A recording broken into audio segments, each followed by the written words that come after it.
ಸಾಮಾನ್ಯವಾಗಿ ನಾವು ಮುಖದಲ್ಲಿ ಮೊಡವೆಗಳಾಗುವುದನ್ನು ನೋಡಿದ್ದೇವೆ. ಮುಖದಲ್ಲಿ ಅಲ್ಲದೆ ಮೊಡವೆಗಳು ಬೆನ್ನಿನಲ್ಲಿ ಬರಬಹುದು, ಅಥವಾ ಕುತ್ತಿಗೆಯಲ್ಲಿ ಕೆಲವರಿಗೆ ಇರ್ತದೆ, ಅಥವಾ ಭುಜಗಳಲ್ಲಿ ಕೂಡ ಇದು ಕಂಡು ಬರುತ್ತದೆ. ಕೆಲವರಿಗೆ ಯಾವುದೇ ಸಮಸ್ಯೆ ಇರುವುದಿಲ್ಲ, ಕೆಲವರ ಸ್ಕಿನ್ ತುಂಬಾ ಕ್ಲೀನ್ ಆಗಿ ನೀಟ್ ಆಗಿ ಇರ್ತದೆ ಅಂತ ಕೆಲವರು ಅನ್ಕೊಳ್ಬಹುದು. ಯಾಕೆ ಹೀಗೆ ಆಗ್ತದೆ?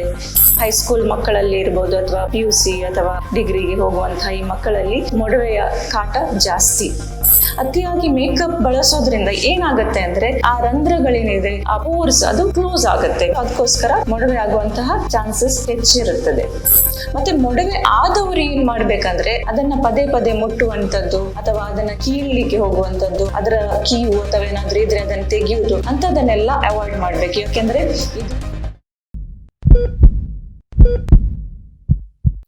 ನಮಸ್ಕಾರ ವೀಕ್ಷಕರಿಗೆ, ನಾನು ನಿಮ್ಮ ಹೋಮಿಯೋಪತಿ ವೈದ್ಯೆ ಡಾಕ್ಟರ್ ಅಲ್ಫ್ರೀಡಾ ಪಿಂಟೋ. ಇವತ್ತಿನ ಈ ಸಂಚಿಕೆಯಲ್ಲಿ ಚರ್ಮದ ಸಾಮಾನ್ಯವಾಗಿ ಕಾಡುವಂತಹ ಒಂದು ಸಮಸ್ಯೆ ಬಗ್ಗೆ ನಾವು ಮಾತಾಡ್ಲಿಕ್ಕಿದ್ದೇವೆ. ಅದುವೇ ಮೊಡವೆ. ಮೊಡವೆ ಅಥವಾ ಸಾಮಾನ್ಯ ಭಾಷೆಯಲ್ಲಿ ಅದನ್ನ ಪಿಂಪಲ್ಸ್ ಅಂತ ಕರೀತಾರೆ. ಇದು ತುಂಬಾ ಜನರಿಗೆ ಕಾಡ್ತಾ ಇದೆ, ಪ್ರತ್ಯೇಕವಾಗಿ ಹದಿಹರೆಯದವರಿಗೆ. ಅಡಾಲಸೆನ್ಸ್ ಏಜ್ ಅಲ್ಲಿ ಇದು ತುಂಬಾ ಸಮಸ್ಯೆಯಾಗಿ ಕಂಡು ಬರ್ತಾ ಇದೆ. ಈ ಪಿಂಪಲ್ಸ್ ಗಳು ಯಾಕೆ ಆಗ್ತವೆ, ಪಿಂಪಲ್ ಅಂದ್ರೆ ಏನು, ಮೊಡವೆ ಅಂದ್ರೆ ಏನು ಅಂತ ನಾವು ತಿಳ್ಕೊಳ್ಳೋಣ. ನಮ್ಮ ಚರ್ಮದಲ್ಲಿ ಒಂದು ಸಣ್ಣ ರಂಧ್ರಗಳಿರುತ್ತವೆ, ಅಥವಾ ಪೋರ್ಸ್ ಅಂತ ಏನ್ ಹೇಳ್ತಾರೆ. ಈ ಪೋರ್ಸ್ ಗಳಲ್ಲಿ ನಮ್ಮ ಚರ್ಮದ ಒಳಗಿನ ಒಂದು ಸಣ್ಣ ಸಣ್ಣ, ಪ್ರತ್ಯೇಕವಾಗಿ ಮುಖದಲ್ಲಿ ಸಣ್ಣ ಸಣ್ಣ ಗ್ರಂಥಿಗಳಿರುತ್ತವೆ, ಮೈಕ್ರೋ ಗ್ಲ್ಯಾಂಡ್ಸ್ ಅಂತ ಹೇಳ್ತಾರೆ. ಈ ಗ್ಲ್ಯಾಂಡ್ಸ್ ಇಂದ ಎಣ್ಣೆ ಅಥವಾ ಬೇರೆ ಪದಾರ್ಥಗಳು ಉತ್ಪತ್ತಿ ಆಗ್ತವೆ. ಈ ಪೋರ್ಸ್ ಇಂದ ಆ ಎಣ್ಣೆ ಹೊರಗೆ ಬರ್ತದೆ.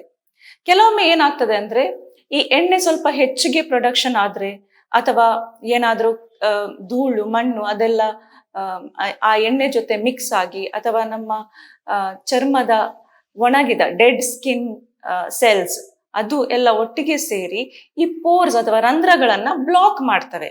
ಈ ಬ್ಲಾಕ್ ಆದಾಗ ಹುಟ್ಟುವುದೇ ಮೊಡವೆ. ಸಾಮಾನ್ಯವಾಗಿ ನಾವು ಮುಖದಲ್ಲಿ ಮೊಡವೆಗಳಾಗುವುದನ್ನು ನೋಡಿದ್ದೇವೆ. ಮುಖದಲ್ಲಿ ಅಲ್ಲದೆ ಮೊಡವೆಗಳು ಬೆನ್ನಿನಲ್ಲಿ ಬರ್ಬೋದು, ಅಥವಾ ಕುತ್ತಿಗೆಯಲ್ಲಿ ಕೆಲವರಿಗೆ ಇರ್ತದೆ, ಅಥವಾ ಭುಜಗಳಲ್ಲಿ ಕೂಡ ಇದು ಕಂಡು ಬರ್ತದೆ. ಇದು ಯಾಕೆ ಈ ಅಂಗಗಳಲ್ಲಿ ಮಾತ್ರ ಇದು ಯಾಕೆ ಹೆಚ್ಚಿಗೆ ಕಂಡು ಬರ್ತದೆ ಅಂದ್ರೆ, ಈ ರೀಜನ್ ಅಲ್ಲಿ ಹೆಚ್ಚಿಗೆ ಆಯಿಲ್ ಪ್ರೊಡಕ್ಷನ್ ಅಥವಾ ಈ ಎಣ್ಣೆ ಪ್ರೊಡಕ್ಷನ್ ಸ್ವಲ್ಪ ಜಾಸ್ತಿ ಇರುತ್ತೆ. ಅದಕ್ಕೋಸ್ಕರ ಈ ಭಾಗಗಳಲ್ಲಿ ಮಾತ್ರ ಇದು ಹೆಚ್ಚಿಗೆ ಕಂಡು ಬರ್ತದೆ. ಕೆಲವರಿಗೆ ಇಡೀ ದೇಹದಲ್ಲಿ ಸಹ ಬರುವಂತಹ ಚಾನ್ಸಸ್ ಇದೆ, ಆದ್ರೆ ತುಂಬಾ ಕಡಿಮೆ. ಕೆಲವರಲ್ಲಿ ಮಾತ್ರ ಇದು ಹೆಚ್ಚಿಗೆ ಇರ್ತದೆ, ಕೆಲವರಿಗೆ ಯಾವುದೇ ಸಮಸ್ಯೆ ಇರುವುದಿಲ್ಲ, ಕೆಲವರ ಸ್ಕಿನ್ ತುಂಬಾ ಕ್ಲೀನ್ ಆಗಿ ನೀಟ್ ಆಗಿ ಇರ್ತದೆ ಅಂತ ಕೆಲವರು ಅನ್ಕೊಳ್ಬಹುದು. ಯಾಕೆ ಹೀಗೆ ಆಗ್ತದೆ? ಕೆಲವರಲ್ಲಿ ಮಾತ್ರ ಇದು ಯಾಕೆ ಹೆಚ್ಚಿಗೆ ಇರುತ್ತೆ ಅಂದ್ರೆ ಅದಕ್ಕೆ ಕೆಲವು ಕಾರಣಗಳಿವೆ. ಪ್ರತ್ಯೇಕವಾಗಿ ಹಾರ್ಮೋನ್ಗಳ ಏರುಪೇರು. ಯಾವಾಗ ಎಲ್ಲ ಹಾರ್ಮೋನ್ಗಳ ಏರುಪೇರು ಆಗತ್ತೋ ಆಗ ಮೊಡವೆ ಬರುವಂತಹ ಚಾನ್ಸಸ್ ಹೆಚ್ಚು. ಯಾವಾಗ ಅಂದ್ರೆ ಮೊದಲನೇದಾಗಿ ಹದಿಹರೆಯದಲ್ಲಿ, ಅಡಾಲಸೆನ್ಸ್ ಪೀರಿಯಡ್, ಆ ಟೈಮಲ್ಲಿ ಹಾರ್ಮೋನ್ಗಳಲ್ಲಿ ಏರುಪೇರು ಆಗುವಂಥದ್ದು ಸಾಮಾನ್ಯವಾಗಿ ನೋಡಿದ್ದೇವೆ. ಒಂದು ಹೈಸ್ಕೂಲ್ ಮಕ್ಕಳಲ್ಲಿ ಇರ್ಬೋದು, ಅಥವಾ PUC ಅಥವಾ ಡಿಗ್ರಿಗೆ ಹೋಗುವಂತಹ ಈ ಮಕ್ಕಳಲ್ಲಿ ಇದು ಮೊಡವೆಯ ಕಾಟ ಜಾಸ್ತಿ. ಇನ್ನೊಂದು ಟೈಮ್ ಏನಂದ್ರೆ ಗರ್ಭಧಾರಣೆಯ ಟೈಮ್ ಅಥವಾ ಪ್ರೆಗ್ನೆನ್ಸಿಯಲ್ಲಿ ಸಹ ಇದು ಸ್ವಲ್ಪ ಹೆಚ್ಚಿಗೆಯಾಗಿ ಕಾಣಿಸ್ಬಹುದು, ಯಾಕಂದ್ರೆ ಹಾರ್ಮೋನ್ ಏರ್ಪೇರು ಇರ್ತದೆ. ಇನ್ನೊಂದು ಹಾರ್ಮೋನ್ ಅಸಮತೋಲನ. ಕೆಲವು ಕಾಯಿಲೆಗಳಲ್ಲಿ ಹಾರ್ಮೋನ್ಗಳಲ್ಲಿ ಅಸಮತೋಲನ ಇರ್ತದೆ, ಅಂತ ಸಂದರ್ಭದಲ್ಲಿ ಸಹ ಮೊಡವೆಗಳು ಕಾಣ್ಬೋದು. ಅದೇನಂದ್ರೆ ಪ್ರತ್ಯೇಕವಾಗಿ PCOD ಅಂತ ಏನ್ ಹೇಳ್ತೇವೆ, ಆ ಕಾಯಿಲೆಯಲ್ಲಿ ಸಹ ಅದರ ಕಾಯಿಲೆಯ ಲಕ್ಷಣ ಮೊಡವೆ ಜಾಸ್ತಿ ಆಗುವಂತಹದ್ದು. ಮತ್ತೆ ಕೆಲವರು ಈ ಆರ್ಟಿಫಿಷಿಯಲ್ ಹಾರ್ಮೋನ್ಸ್ ಅಥವಾ ಹಾರ್ಮೋನ್ ಥೆರಪಿ ಮಾಡ್ತಾರೆ, ಪ್ರತ್ಯೇಕವಾಗಿ ಗರ್ಭ ನಿರೋಧಕ ಗುಳಿಗೆಗಳನ್ನು ತಗೊಳ್ಳುವಂಥದ್ದು, ಅವರಲ್ಲಿ ಸಹ ಮೊಡವೆಗಳು ಹೆಚ್ಚಾಗಿ ಕಾಣ್ಲಿಕ್ಕೆ ಸಿಗ್ಬಹುದು. ಇದಕ್ಕೆ ಇನ್ನೊಂದು ಕಾರಣ ಏನಂದ್ರೆ, ಕೆಲವರಲ್ಲಿ ಈ ಎಣ್ಣೆಯ ಅಂಶ ಏನಿದೆ ಸ್ಕಿನ್ನಿನಲ್ಲಿ, ಚರ್ಮದಲ್ಲಿ ಎಣ್ಣೆ ಉತ್ಪತ್ತಿ ಆಗೋದು ಸ್ವಲ್ಪ ಹೆಚ್ಚಿಗೆ ಇರ್ತದೆ. ಇದು ಯಾಕೆ ಅಂತದಕ್ಕೆ ಹೇಳೋದಕ್ಕೆ ಕಾರಣ ಇಲ್ಲ. ಕೆಲವರಲ್ಲಿ ಇದು ಹೆಚ್ಚಿಗೆ ಇರ್ತದೆ, ಅದು ವಂಶ ಪಾರಂಪರ್ಯವಾಗಿ ಇರ್ಬೋದು. ಕೆಲವರ ಸ್ಕಿನ್ ಸ್ವಲ್ಪ ಆಯಿಲಿ ಜಾಸ್ತಿ ಇರ್ತದೆ, ಅಂಥವರಲ್ಲಿ ಸಹ ಇದು ಮೊಡವೆಗಳು ಹೆಚ್ಚಾಗಿ ಕಂಡು ಬರ್ಲಿಕ್ಕೆ ಚಾನ್ಸಸ್ ಇದೆ. ಇನ್ನೊಂದೇನಂದ್ರೆ ಅತಿಯಾಗಿ ಕಾಸ್ಮೆಟಿಕ್ಸ್ ಅನ್ನ ಯೂಸ್ ಮಾಡುವಂಥದ್ದು. ಈ ಕಾಸ್ಮೆಟಿಕ್ಸ್ ಅಥವಾ ಏನಾದ್ರೂ ಮೇಕಪ್ ಅನ್ನ ಸಾಮಾನ್ಯ ಭಾಷೆಯಲ್ಲಿ ಮೇಕಪ್ ಅಂತ ಹೇಳ್ತಾರೆ. ಅತಿಯಾಗಿ ಮೇಕಪ್ ಬಳಸೋದ್ರಿಂದ ಏನಾಗತ್ತೆ ಅಂದ್ರೆ, ನಾನು ಈಗಾಗ್ಲೇ ಹೇಳಿದಾಗೆ ಆ ರಂಧ್ರಗಳೇನಿದೆ, ಆ ಪೋರ್ಸ್ ಅದು ಕ್ಲೋಸ್ ಆಗುತ್ತೆ. ಮೇಕಪ್ ಪ್ರಾಡಕ್ಟ್ಸ್ ಇಂದಾಗಿ ಅದು ಕ್ಲೋಸ್ ಆಗುತ್ತೆ. ಸೊ ಅದಕ್ಕೋಸ್ಕರ ಮೊಡವೆ ಆಗುವಂತಹ ಚಾನ್ಸಸ್ ಹೆಚ್ಚಿರುತ್ತದೆ. ಇನ್ನೊಂದು ಕಾರಣ ಏನಂದ್ರೆ, ನಮ್ಮ ಕೆಲವು ಸೂಕ್ಷ್ಮ ಜೀವಿಗಳು, ಸ್ಪೆಷಲಿ ಬ್ಯಾಕ್ಟೀರಿಯಾ, ಈ ಬ್ಯಾಕ್ಟೀರಿಯಾಗಳೆಲ್ಲ ಈ ಪೋರ್ಸ್ ಮೇಲೆ ಬಂದು ಕೂತ್ರೆ ಅದು ಇನ್ಫೆಕ್ಟೆಡ್ ಆಗ್ತದೆ. ಆ ಪಿಂಪಲ್ಸ್ ಏನಿದೆ, ಆಕ್ನೆ ಏನಿದೆ, ಅದು ಇನ್ಫೆಕ್ಟೆಡ್ ಆಗಿ ಅದು ಪಸ್ ಆಗುವಂತ ಚಾನ್ಸಸ್ ಇರುತ್ತೆ ಅದರಲ್ಲಿ. ಮತ್ತೆ ಕೆಲವು ಸಣ್ಣ ಪುಟ್ಟ ಕಾರಣಗಳಿರ್ಬೋದು. ಅದೇನಂದ್ರೆ ತುಂಬಾ ಸ್ಟ್ರೆಸ್ ಇದ್ದಾಗ, ಮಾನಸಿಕ ಒತ್ತಡದಿಂದಾಗಿ ಸಹ ಇದು ಮೊಡವೆಗಳು, ಹಾರ್ಮೋನ್ಗಳಲ್ಲಿ ಏರುಪೇರು ಆಗಿ ಮೊಡವೆಗಳು ಬರುವಂತಹ ಚಾನ್ಸಸ್ ಹೆಚ್ಚಿಗೆ ಇರುತ್ತದೆ. ಸೊ ಇವೆಲ್ಲ ಮೊಡವೆಗಳು ಯಾಕೆ ಆಗ್ತವೆ ಅನ್ನೋದಕ್ಕೆ ಕಾರಣ. ಮೊಡವೆಗಳಲ್ಲಿ ಹಲವು ವಿಧಗಳಿವೆ. ಸಾಮಾನ್ಯವಾಗಿ ಕಂಡು ಬರುವಂತದ್ದು, ಅದರ ಬೇಸಿಕ್ ಅಂತ ಹೇಳ್ಬೋದು ನಾವು, ಅದು ಈ ಬ್ಲ್ಯಾಕ್ ಹೆಡ್ಸ್ ಅಂದ್ರೆ ಕಪ್ಪು ಕಲೆಗಳು, ಸಣ್ಣ ಕಪ್ಪು ಕಲೆಗಳಾಗಿ ಇರ್ತವೆ.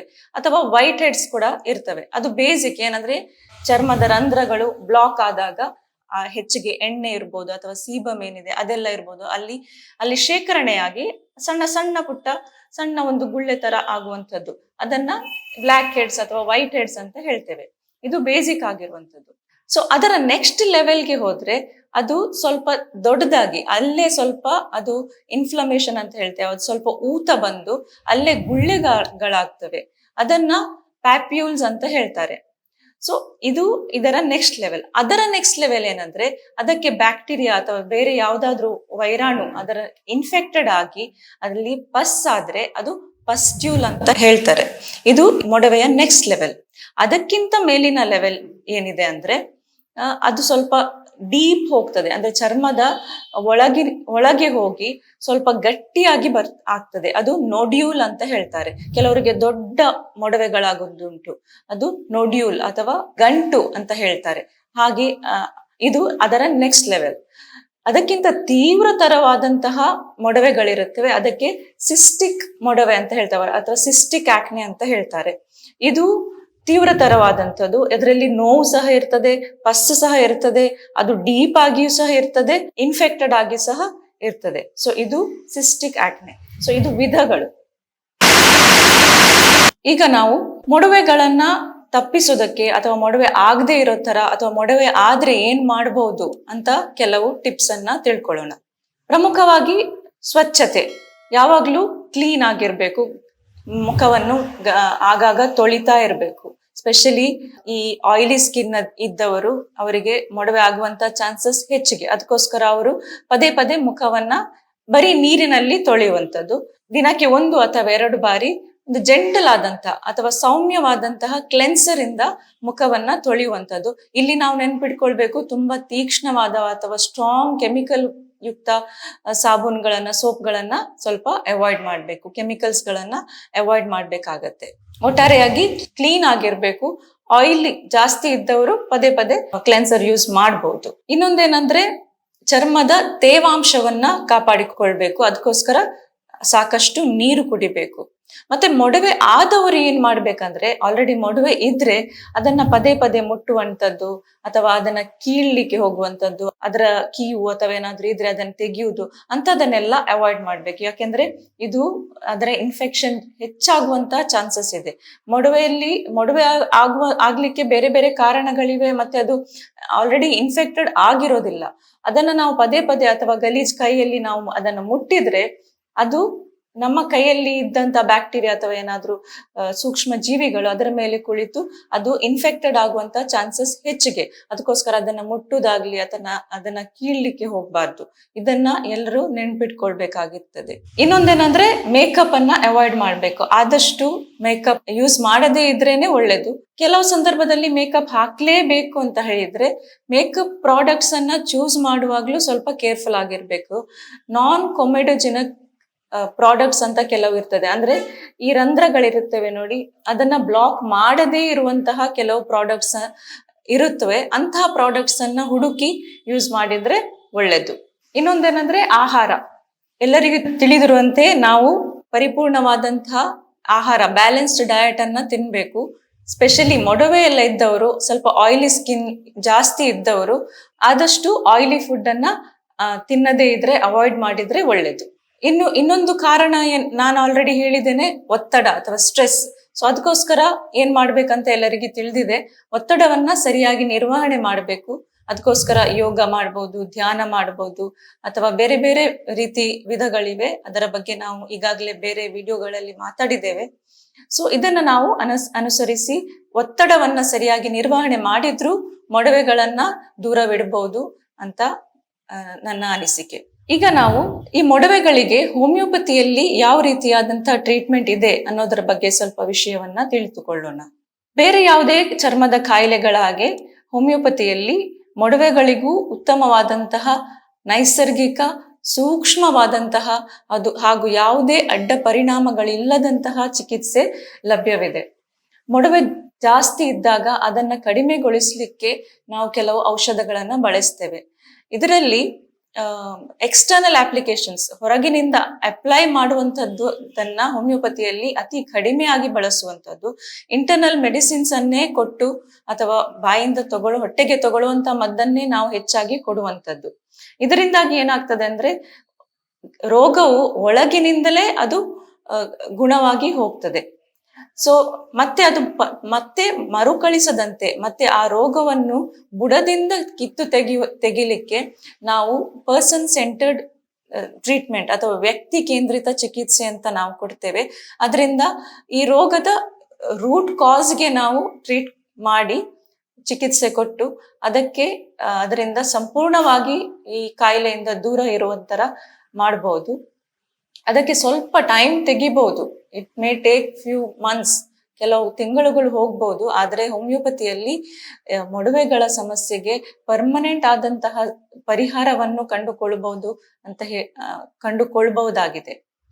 ಸೊ ಇದು ಮೊಡವೆ ಬಗ್ಗೆ ಕೆಲವು ಮಾಹಿತಿ.